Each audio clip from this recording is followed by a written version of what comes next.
The stars stretched across the black sky like scattered diamonds as Ambassador Ethan Cole stepped off the human shuttle onto the landing platform of GalacticPrime. The air here was thin, and the sky had a soft green hue that made the ground shimmer like emerald glass. Ethan adjusted his suit and took a deep breath. Every eye in the room seemed to watch him even before he entered the palace. Ethan had been chosen for this mission because he had a certain charm, a mix of calm confidence and genuine curiosity about others. But standing here now, facing the capital of the Velyari Empire, he felt a small twinge of nervousness. These were not ordinary beings.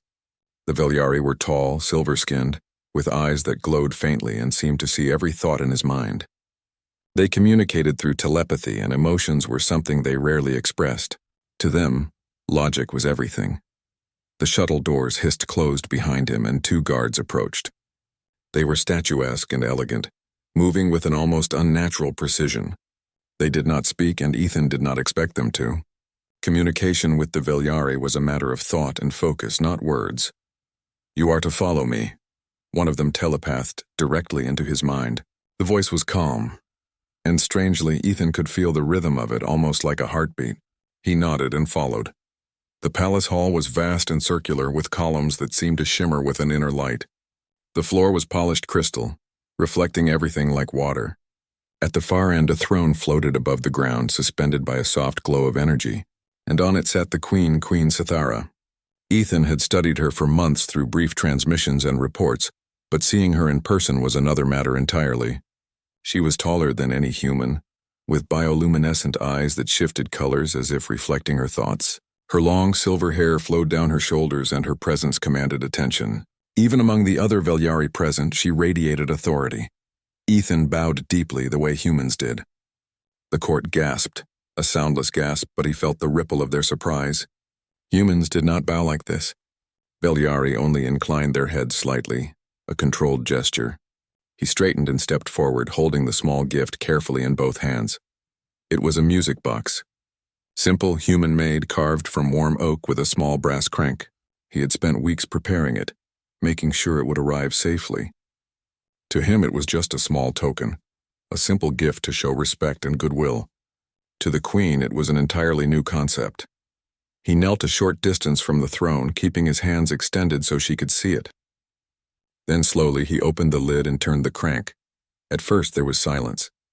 Then soft notes began to drift from the box, a melody so gentle and strange that it seemed almost alive. Clair de Lune, a piece from Earth that humans loved for its calm beauty. The room was quiet. Too quiet. Ethan could feel the tension in the air, the way the Velyari shifted uneasily. This sound was unlike anything they had ever experienced. It was not just vibrations or telepathic signals. It was emotion, carried through notes and rhythm. Queen Sithara leaned forward, her eyes widening slightly. The soft glow around her flickered, and Ethan saw something remarkable. Tears. Tiny bioluminescent tears rolled down her cheeks, leaving glowing streaks. Ethan froze. This had never happened before. No human, no alien had ever seen a Velyari cry. Not in history, not in records. And yet here she was, moved by a small, simple music box. She rose from her throne.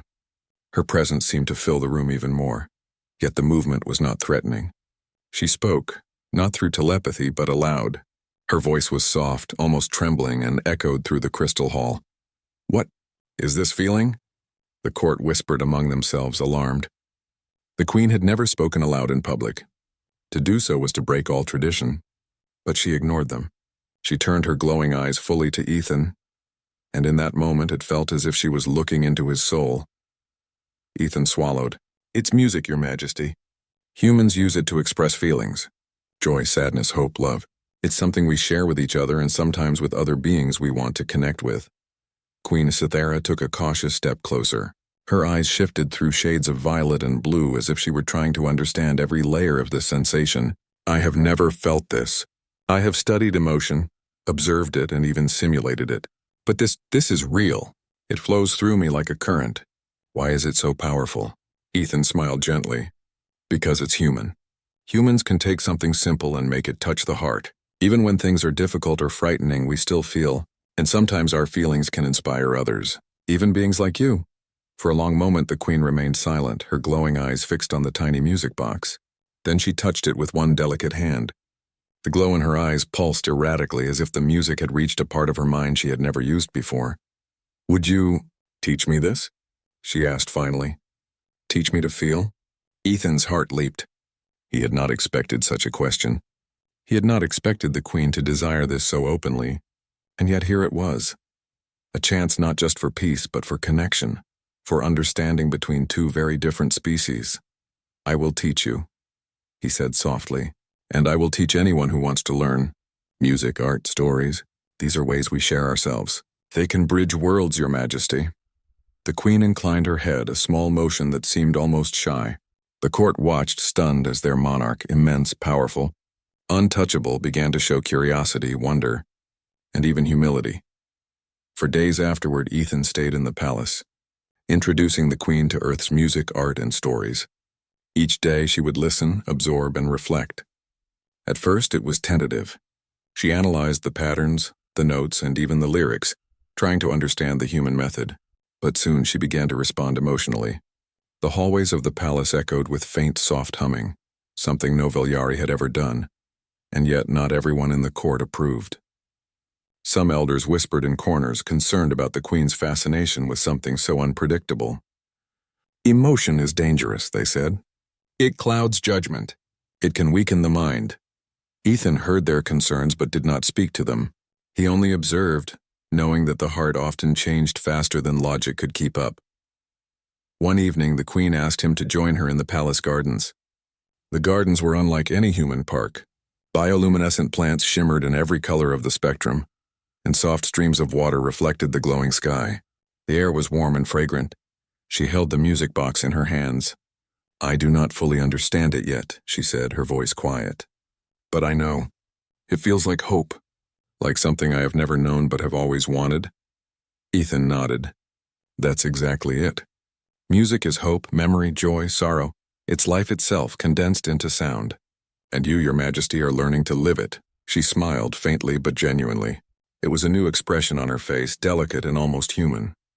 She lifted her glowing eyes to his. "Perhaps. This is how humans conquer worlds, not with weapons or war, but with something smaller. Something simple." Ethan considered this. Humans were small, fragile, and often underestimated, but their strength had always come from creativity, connection, and the ability to feel deeply. If a tiny music box could move a queen, what might an entire culture of humans achieve? The following weeks passed in a blur of learning and wonder. Ethan and the Queen spent hours together every day, listening to music, drawing patterns in light and sound, and even experimenting with new compositions. The Queen's court slowly began to notice the changes. Some of the younger Velyari started humming along, curious about these strange human feelings. Others remained wary, cautious of what they did not understand. One day, the Queen asked Ethan a question that surprised him. "Do humans fear what they feel?" she asked. "Do you ever avoid it?" Ethan smiled softly. "Sometimes, but feeling is worth the risk. It makes life richer, stronger, and sometimes even more beautiful. We are fragile, yes, but that fragility gives our strength meaning." The Queen reflected on this. "I have ruled for decades without fear, without doubt. But I never knew joy. I never knew sadness or wonder. And yet now I do, and it is frightening, but also freeing." Ethan nodded. "That's what it feels like. But you are brave. You are willing to step into the unknown. That is more than any soldier or diplomat can do. That is what makes you truly strong." For the first time, the Queen laughed, a soft, melodic sound that harmonized almost magically with the music box. It was a sound that had never been heard in ZerethPrime before, and it left the court in awe. And in that moment, Ethan realized something profound. The simple gift he had given, a small human music box, had done more than entertain. It had opened a door to a new era. For the first time, a Velyari was experiencing life in a way their species had never known, and that door, once opened, could never be closed. As the sun set over the emerald plains of ZerethPrime, Ethan looked at the Queen. Her glowing eyes reflected the warm hues of the sky. She was no longer the untouchable, distant ruler. She was a learner, a participant in a world of feeling and expression that humans had long taken for granted, and Ethan, in his quiet human way, had sparked the change. He thought about the long journey ahead. The court would not all accept this change easily. Some would resist, some would mock, and some would try to suppress it. But the seed was planted, and sometimes a seed, no matter how small, could grow.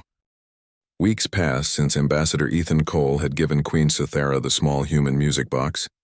The melody had not only touched her heart, but had begun to ripple through the entire Velyari court. Small changes appeared everywhere, subtle yet impossible to ignore. The palace halls were no longer silent. Whispers of curiosity and wonder floated among the silver-skinned courtiers. Ethan walked beside the queen in the palace gardens one morning. The bioluminescent plants glowed faintly, painting the world in soft colors that seemed almost like sunlight filtered through crystal. The Velyari had never paid attention to such beauty before.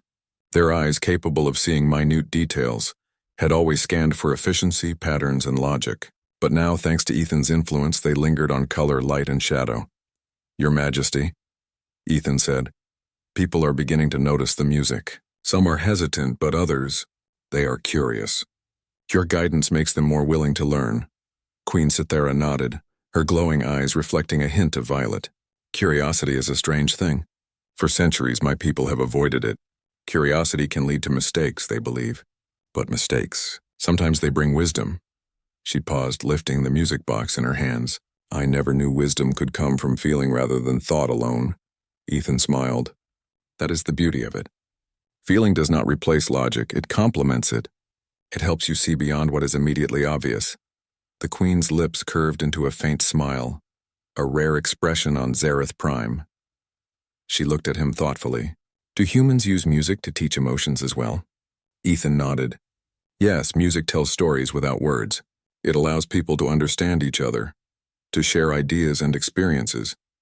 It is the most human of tools because it is invisible, yet it moves everyone who listens." Cythera lifted the lid of the music box again. The familiar notes of Clair de Lune filled the air. For a moment, all thought seemed to stop. Even the wind seemed to slow. The palace itself, made of crystal and stone, resonated softly with the melody. Then she did something remarkable. She hummed along. Her voice, melodic and soft, intertwined with the music. Ethan froze. He had never imagined a Velyari could hum, let alone in harmony. Around them, small sparks of light appeared from the queen's aura, a visible sign of emotion manifesting physically. Ethan whispered, "You are teaching them more than music. You are teaching them to feel." Cythera lowered her hands, letting the sound fade. "I am learning to live." Her words were quiet, but they carried power. "And I want my people to live as well." But some resist. Some fear the change. Indeed, not all in the court welcomed the spread of human emotion. The Council of Elders watched cautiously, frowning as more Velyari experimented with music, light, and other forms of human expression. "Emotion is dangerous," one elder whispered. "It can weaken judgment, cloud decisions, and destroy order." Ethan had expected this. "Perhaps," he said, "but humanity has survived despite our emotions, even because of them. Emotion can make people stronger, not weaker. It gives courage, empathy, and unity." Cythera nodded slowly. "Then we must show them. Not with force, but with example." The cultural shift, the transformation in Zareth Prime was subtle at first. Children began humming quietly while studying. Soldiers paused during drills to listen to music lessons. Some elders even allowed themselves to sketch or paint for the first time in centuries. Though they did so reluctantly, the palace echoed with faint laughter and gentle music. Ethan watched all of this with fascination. He knew it would not be an easy road. The Velyari had been conditioned for centuries to prioritize logic above all. Emotions were considered distractions, weaknesses to be suppressed. Introducing feelings into such a culture required patience, subtlety, and the undeniable influence of the queen herself. Queen Cythera embraced this new way of life with enthusiasm. Each day she would attend lessons with Ethan, listening to human music, reading short stories, and experimenting with new forms of artistic expression. Her aura glowed brighter each time, a visible testament to her growing understanding and emotional awakening. One evening, as they watched the twin moons rise over the crystal spires of the city, Cythera turned to Ethan. "Do you think they will ever fully accept this? That they can allow themselves to feel?" Ethan considered this carefully. "Some will resist, but the seed has been planted. It will grow in time. Change takes patience and courage. She reached out her hand, brushing his sleeve. Then we shall be patient and brave. The council's resistance, not everyone in the court agreed. The council of elders grew increasingly uneasy as more Velyari adopted human customs. They saw the spread of music, laughter, and creative expression as a threat to their centuries of discipline. One morning, Ethan was summoned to a private chamber. The elders spoke in quiet, telepathic tones, their words precise and sharp. "Ambassador Cole," one elder said, "your influence has reached dangerous levels. The Queen is abandoning her duty to logic. You are teaching our people to embrace weakness." Ethan held his ground. "It is not weakness. Feeling does not remove judgment, it enhances it.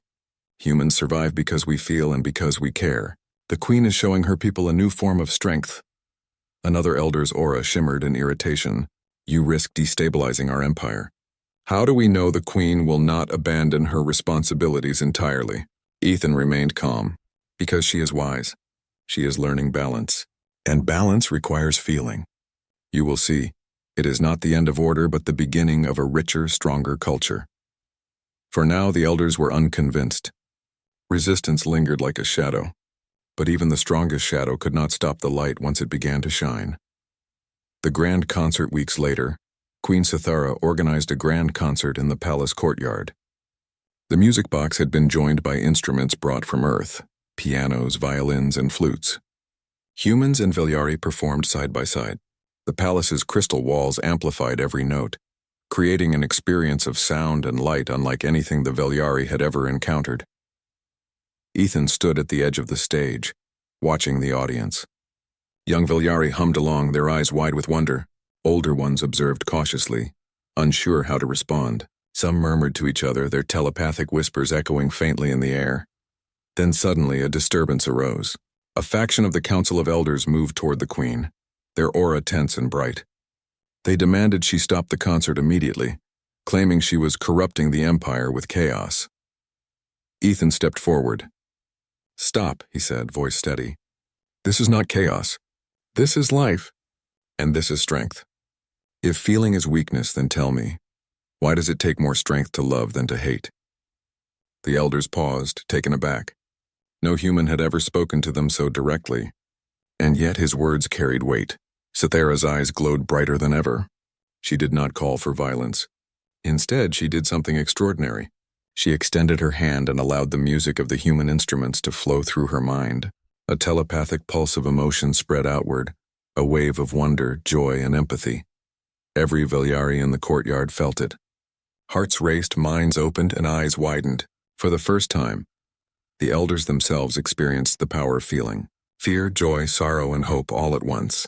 They staggered, overwhelmed, but in that overwhelming came clarity. The pulse did not command. It did not force. It simply showed them what life could be if they allowed themselves to feel. The turning point. The resistance crumbled quietly. Soldiers lowered their weapons. Children laughed freely. Elders removed the stern expressions from their faces and, for the first time in centuries, smiled. Queen Cythera turned to Ethan, exhaustion and joy in her glowing eyes. "You gave us more than music, human," she said softly. "You gave us our hearts." Ethan shook his head. "You discovered them yourself, Your Majesty. I only showed the way." From that day forward, GalacticPrime began a transformation. The people experimented with art, music, and emotion. They discovered stories, laughter, and compassion. Humans were no longer outsiders. They were teachers, friends, and partners in the shared journey of life. The grand concert became an annual tradition. Humans and Velyari performed together, creating melodies that intertwined their cultures. The Queen personally oversaw these events, ensuring that no Velyari felt fear for embracing feeling. Epilogue. The Song of Two Worlds. Years later, the Velyari joined the United Galactic Council as the first non-human species to fully integrate human art and emotion into their culture. Schools taught music, painting, and creative expression alongside logic and discipline. The young thrived in a society that valued both thought and feeling. Ethan stayed by the Queen's side for many years, guiding, teaching, and witnessing the incredible changes that had begun with a small gift. A statue of the Queen and Ethan stood in the Hall of Peace. At its base, the tiny music box played eternally, the melody flowing through the hall in waves of soft light and sound. Its inscription read, Sometimes, the simplest gift can awaken a galaxy, and in the quiet of the Crystal Palace, the music continued to play, carrying a message across time and space that courage, curiosity, and human heart could reach across worlds, touching even the most logical and distant of minds. Ethan smiled. The stars above Zareth Prime shimmered brighter than ever, as if celebrating the symphony of two worlds finally learning to listen to one another.